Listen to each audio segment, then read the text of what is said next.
Welcome back ناظرین، ہم بات کر رہے ہیں پاکستانی خود مختاری، سالمیت اور پاکستان کی خارجہ پالیسی اور ان تمام سوالات کی جو پاکستان کے شہری نہ صرف پاکستانی سول بلکہ عسکری قیادت کے سامنے بھی اٹھانا چاہتے ہیں۔ ہمارے ساتھ اس وقت موجود ہیں سینیٹر لشکری ریسانی، ہمارے ساتھ پرویز ملک صاحب موجود ہیں اور آصف حسنین صاحب نے بھی ہمیں جوائن کیا ہے۔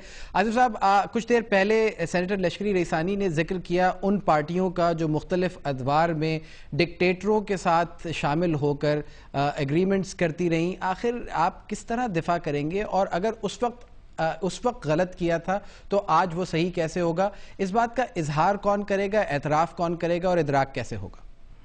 دیکھیں جی، پہلی بات تو یہ ہے کہ ہم جو ان پارٹیوں کے ساتھ رہے، ہم نے کبھی بھی کسی الیکشن جو لڑے ہیں وہ کسی ڈکٹیٹر کے کہنے پہ نہیں، بلکہ ہم پچھلا الیکشن جو قاف لیگ کے ساتھ تھے ہم کوalition میں، اس سے پہلے نون لیگ کے ساتھ تھے اور آج پاکستان پیپلز پارٹی کے ساتھ ہیں، اور اس سے پہلے بھی انہی جماعتوں کے ساتھ رہے اپنے سیاسی معاملات، جمہوری معاملات کو چلانے اور ملکی پالیسیوں کو آگے بڑھانے کے لیے۔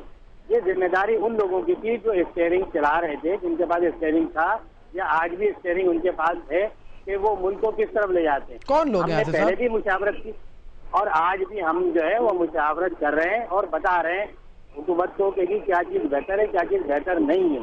آصف صاحب، آپ اسی گاڑی کے پیسنجر ہیں؟ آصف صاحب، اسی گاڑی کے پیسنجر ہیں، اسٹیئرنگ کس کے ہاتھ میں، کون لوگ ہیں یہ؟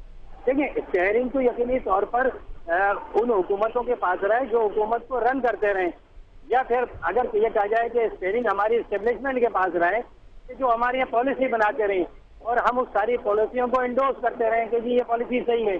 مجھے آج یہ بات کر رہے ہیں کہ جی ملک کی جو اس قسم کی صورتحال ہے، ایک بات یہ بتائیں کہ جو رشیا کا معاملہ تھا وہ کیا تھا؟ آج جو ہمارے ساتھ جو ہماری اقتصادی صورتحال ہے وہی رشیا کا مسئلہ تھا۔ وہاں پر کوئی عوام تھوڑی کھڑی ہوئی تھی، لیکن جو اکنامی ان کی تباہ ہوئی، جتنا بڑا رشیا تھا اور جتنے اکنامک حوالے سے مضبوط تھا، وہ تو جو کچھ چاہے دنیا میں کر سکتا تھا، اگر جب اکنامی کمزور ہوئی تو وہ جو ہے وہ ختم ہو گیا، تباہ ہو گیا۔ آج ہمارے ساتھ بھی صورتحال جو ہے، جہاں دیگر صورتحال ہے وہاں سب سے بڑا مسئلہ اکنامی کا ہے۔ ہمیں اس صورتحال کو بہتر کرنا ہے، اکنامی کو مضبوط کرنا ہے۔ اور میں یہاں پر یہ بھی کہوں گا کہ جو ابھی دورہ ہے، جو چائنا کا دورہ کیا ہے پرائم منسٹر نے، بہت اچھی بات ہے۔ جو پریزیڈنٹ نے رشیا کا دورہ کیا، بہت اچھی بات ہے۔ اور اگر اسی طرح سے یہ سارے معاملات پہلے چلتے رہتے تو ہم واضح میسج دیتے، ہماری پالیسیاں واضح ہوتی۔ لیکن اگر دیر آئے درست آئے، اگر یہ ساری چیزیں آج چل رہی ہیں تو ضرور کریں، لیکن عوام کو اعتماد میں لے کر کریں اور عوام کو بتائیں کہ کیا ڈسکشن ہو رہی ہے، کیا چیز ہو رہی ہے، کیا گین کر رہے ہیں آپ۔ عوام کو اعتماد میں لے کر فیصلے کیے جائیں۔ پرویز ملک صاحب، آپ کی پارٹی نے اور نواز شریف صاحب نے بار بار صدر کو تنقید کا نشانہ بنایا کہ وہ روس کیوں گئے، وزیر اعظم کو نشانہ بنایا گیا کہ وہ چین کیوں گئے۔ یہ بتائیے کہ اگر یہ وہاں پر یہ میسج دیا جا رہا ہے کہ پاکستان کے اور بھی دوست ہیں جن میں روس بھی شامل ہے، چین بھی شامل ہے، تو کیا ان کے یہ دورے غلط تھے؟ کیا واقعی یہ تنقید برائے تنقید ہے یا اس تنقید کے پیچھے کچھ اصلاح کا عنصر بھی ہے؟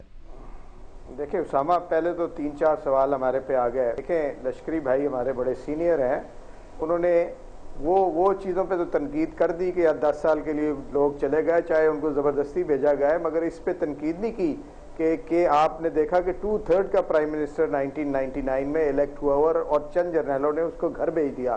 تو جمہوریت کا وہیں ایک جیسے نا کلا کما ہو گیا۔ اور اگر کوئی امریکن ایمبیسڈر ہمیں دوسرے دن صبح ملا ہے تو اس کو جواب کیا ملا ہے؟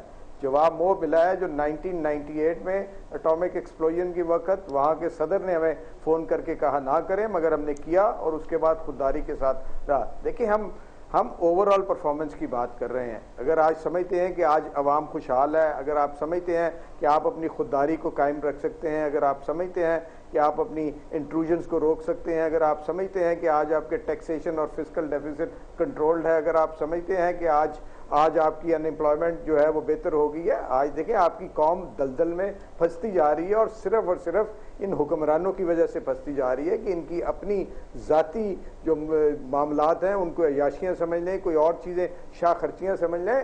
اس معاملے پہ ہم کہتے ہیں کہ قوم اور عوام کو اب پرفارمنس کی ضرورت ہے۔ عوام چاہتی ہے کہ ہمیں کوئی ایسا سلسلہ ہو جس سے ان کو خوشحالی نظر آتی ہو۔ متحدہ قومی موومنٹ نے کیا، انہوں نے عوامی ریفرینڈم کروا دیا، وہ عوام کے پاس گئے، عوام کی رائے جانی، انہوں نے پاکستان مسلم لیگ نواز نے کیا کیا عوام کے لیے؟ دیکھیں عوام کے لیے کیا کہ ہم سب سے پہلے ہم نے جو اسمبلی میں ایک جوائنٹ سیشن میں آ کر سوال و جواب کر کے اپنا رول ادا کیا کہ جی ہم نے فورسز کو کہا کہ they are under the civil authority.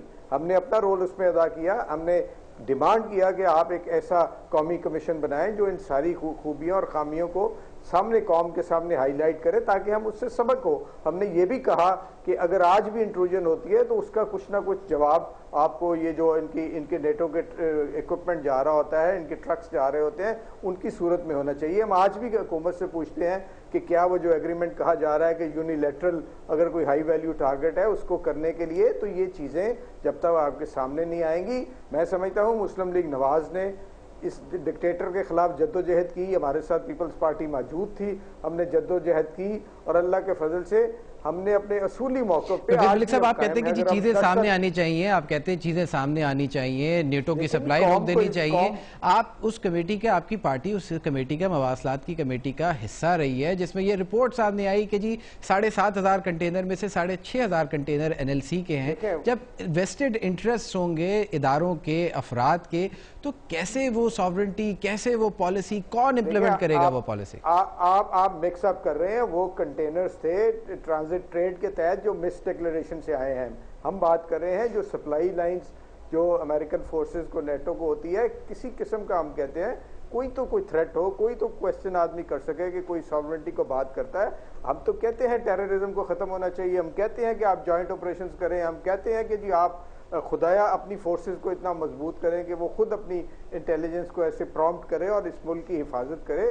ہم صرف اور صرف اپنے ملک کو ایک راہ راست پہ لانا چاہتے ہیں. ہمارا ذاتی کوئی ایجنڈا نہیں ہے, ہم اس پہ کوئی ذاتی فائدہ نہیں اٹھانا چاہتے. ہم چاہتے ہیں کہ لشکری صاحب, میں اور میرے بھائی عامر, ہم ایک نیشنلزم کی اسپرٹ کے ساتھ ملک کو آگے لے کے جائیں اور یہ جو آج ملک ایک نیچے جاتا ہوا ہے اس کو کسی طرح روکیں.